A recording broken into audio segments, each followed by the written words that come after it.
8 minutes. I can't breathe.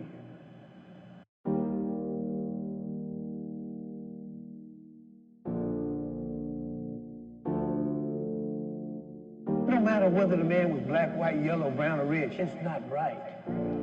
And I don't provoke violence. I don't want that. But we do want us to take a stand. Something has got to change. The heart of men has got to change. America, we have been marching. If you don't let us breathe, we ain't gonna let you breathe. All created from one, wonderfully made. How could he make any mistakes?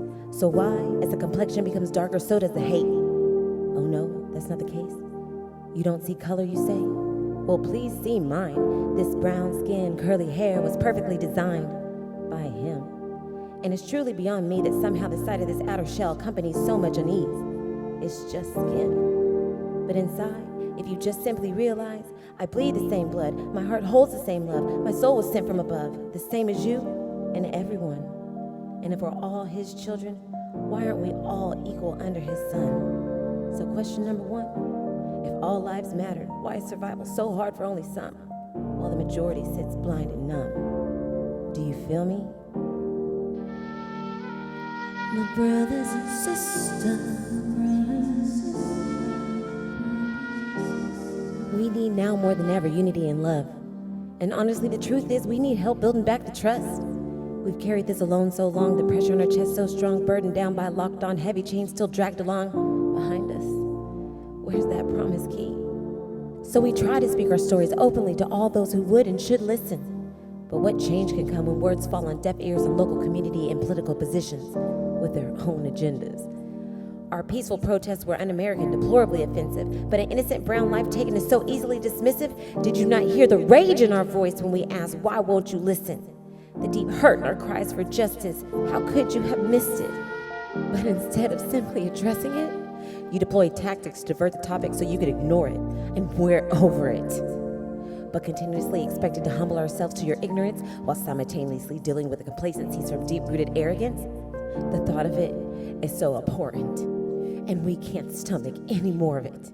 So we stood up, took to the cities with fists up, started a movement from the ground up. We won't back down. Now can you hear us? As we chant, enough is enough. Of being victimized, traumatized, unethically disenfranchised, terrorized, villainized, systematically criminalized, mercilessly brutalized, tortured till death, as the world witnessed another black life sacrifice to racism. So please don't ask us to hold faith in a broken justice system that claims itself blind, but only to the prejudice within itself it hides. Rogue officials never charged with crimes, acquitted time after time. When did paid leave become the acceptable punishment for unethically ending one of our lives? It's a never-ending cycle of grasping at promised freedoms to always be denied. We're tired, and the issue mustn't be ignored anymore. It's dire. So don't just speak behind closed doors. That's not acceptable anymore. We must walk hand in hand, march for equality for every man. No rest till we reach the top of the mountain and stand, overlooking that long ago promised land. Sweet serenity.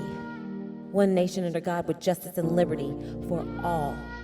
So will you heed the call, or will you stay comfortably hidden and quiet as the victims continue to cry out in the streets through your silence? We can't breathe. Can't breathe. I can't breathe. Can't breathe. We can't breathe. I can't breathe. Breathe. See me. My brothers and sisters, hear me when I say we need you. We need you to stand with me. It's gonna take everyone for change to come. Is it really too much to ask for right now? You to see me.